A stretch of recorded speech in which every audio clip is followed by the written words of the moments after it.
Watcher to 6 actual. Target is in the main house. You have execute authority. Bravo 6. Going dark.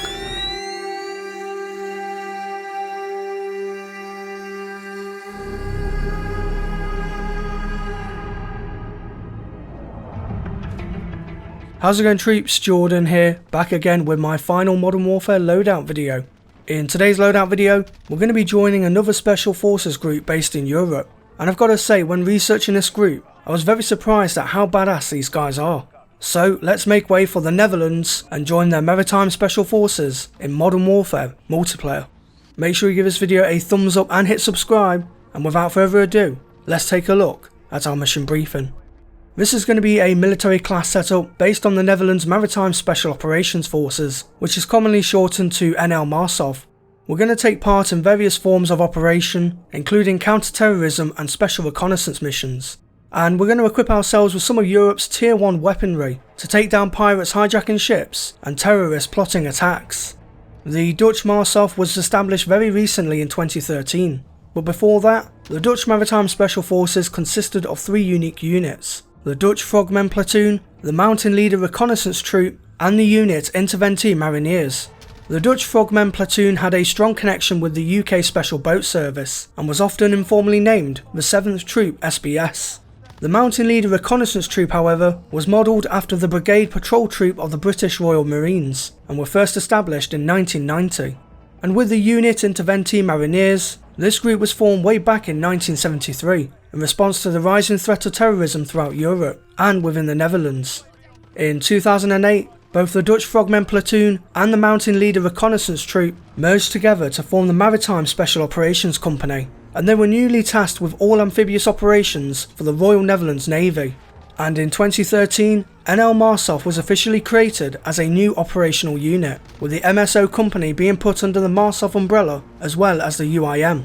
The MSO company were renamed to C Squadron, while the UIM was renamed to M Squadron. MARSOF conduct multiple types of operations, such as direct action like raids, ambushes and sabotage, special reconnaissance behind enemy lines, and counter-terrorism missions. Some of MARSOF's most known operations were the Dutch train hijacking in 1977, providing firing support and assistance throughout the war on terror in Afghanistan, the liberation of cargo ship MV Taipan from Somali pirates in 2010, and most recently the manhunt and capture of the Utrecht tram shooter. It's unknown what missions they've carried out ever since, but one thing's for sure, any pirate or terrorist will have to think twice before coming across the Dutch MARSOF.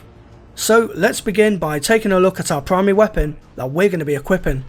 The Dutch MARSOF use a variety of modern European firearms from companies like Heckler & Koch and FN Herstal.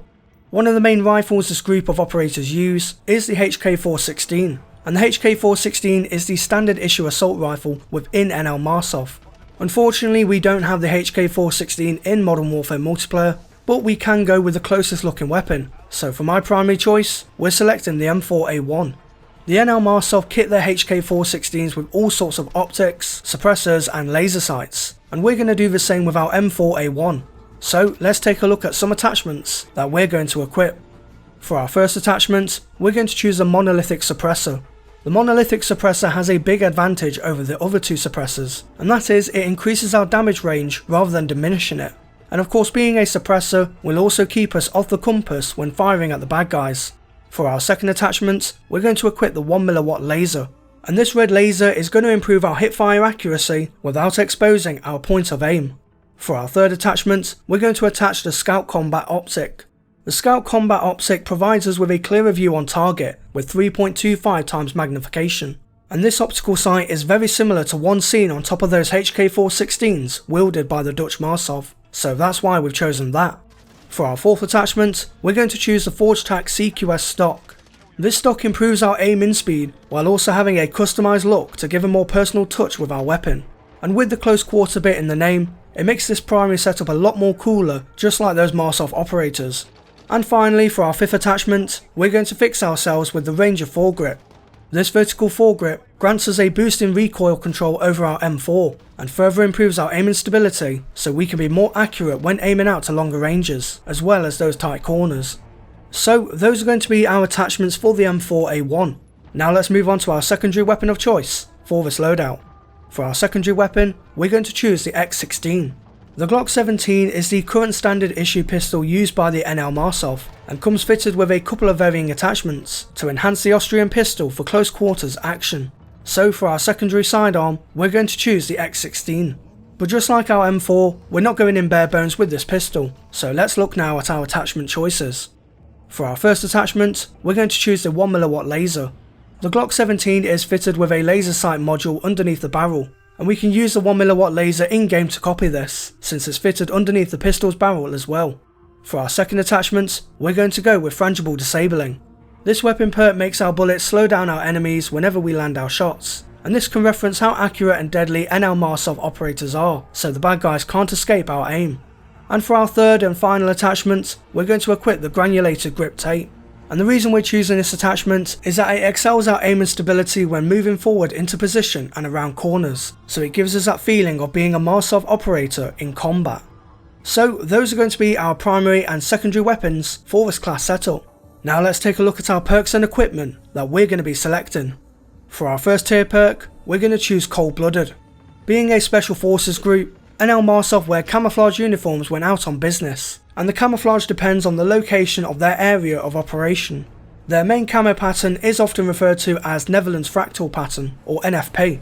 A few of these NFPs include NFP Tan, which is an arid desert-like look, NFP Green for a woodland look, and a newly created camouflage made for the Dutch Royal Navy and MARSOF called NFP Blue, which the Netherlands Ministry of Defence hope to implement fully by 2024. We can reference these camouflage uniforms to Cold-Blooded, which removes that name tag above our heads and keeps us ice cold of hostile thermal scopes and enemy AI controlled kill streaks. For our second tier perk, we're going to choose Ghost. The Dutch MARSOF operate behind enemy lines as part of special reconnaissance missions, and as such, they need to be stealthy with their movement decisions to avoid alerting their designated targets and potentially get killed or captured. So we're going to select Ghost as our tier 2 perk, which keeps us off enemy radar whenever they call in a UAV drone. And for our third and final perk, we're going to choose Battle Hardened. We can see in video footage and photos of MARSOF operators wearing ballistic helmets, which protects their heads from heavy bumps and gunshots, as well as allowing for multiple pieces of tactical equipment like torchlights and night vision goggles. So to reference this, we'll choose the Battle Hardened perk for our tier 3 and final perk. Moving on now to our equipment. For our lethal equipment, we're going to choose the frag grenade. Fragmentation grenades are standard when it comes to the Dutch MARSOF, so we can equip the frag in our lethal slot and chuck or cook one of these towards the bad guys. And for our tactical equipment, we're going to go with the flash grenade.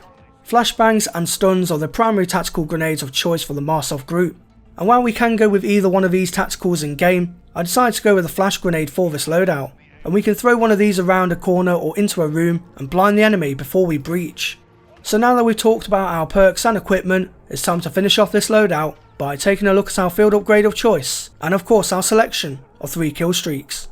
For our field upgrade, we're going to go with Dead Silence. MARSOF operators keep their identities hidden, so any terrorist organisation or band of pirates can't embed an operator's face and details into their memory, in case they manage to track down the operator's life and put him and his family at risk. Dead Silence features a balaclava on the icon, so we can use this field upgrade for that reason. Moving on now to our 3 selected kill streaks, and starting with our first kill streak, we're going to choose the UAV. The UAV drone reveals enemy hostilities on our minimap, and we can reference the UAV to those special reconnaissance missions that the MARSOF team carry out. For our second kill streak, we're going to choose the support helo. Some of the operations conducted by the MARSOF have been what is called direct action and insertion, and we'll use the support helo in one example of these missions. Back in 2010, a cargo ship called MV Taipan was captured by Somalian pirates, and this led to the Dutch MARSOF being given the call and directly inserting themselves on board the ship. As the helicopters flew over the stern of the ship, many MARSOF operators rappelled down on top of the containers and proceeded further up deck to where the pirates were located, so we'll go with the support helo for this reason. And for our third and final kill streak, we're going to choose the advanced UAV. Just like with the normal UAV, the advanced UAV is going to grant us with defined intel on our enemy's whereabouts on the radar, this time in real time, and we can once again reference the advanced UAV to those reconnaissance missions by MARSOF, so that's why we'll choose this as our third and final kill streak. Combining our weaponry, perks, equipment, field upgrade and kill streaks, travel land, air and sea, protect the Netherlands from attacks, and shank those pirates back to World's End. So troops, that wraps up my Dutch MARSOF loadout video for Modern Warfare. Next time you boot up Modern Warfare multiplayer, definitely give this class setup a try in game and pluck up some Dutch courage. If you did enjoy this loadout video, then give the video a thumbs up, I would appreciate it a lot, and make sure to subscribe and hit that bell notification button as well for more loadouts in the future. If you have any friends who might be interested in this sort of content, then share the video around with them to help give my loadout videos and my channel more widespread exposure. And if you want to see behind the scenes previews on my loadout videos, you can follow me on Twitter at jordanxbrookes for all the latest on there. So folks, that wraps up my Modern Warfare loadout series once again. I'm glad I went back to doing these videos for Modern Warfare, as it's not only great to see you all loving them still, but it saved my channel from sinking thanks to Cold War. I guess I can also say I've also enjoyed making more of these too. So now with Cold War being done with and Modern Warfare content coming to a close, the next video you'll see on this channel will be Battlefield 2042, and I honestly can't wait to get started on my loadouts and weapon guides for that game. I truly hope they do well on YouTube, and I hope even more so that you lovely viewers enjoy watching them. Next up, the year 2042. So until the next video, I thank you all for watching, stay true to me troops, and I'll see you in game.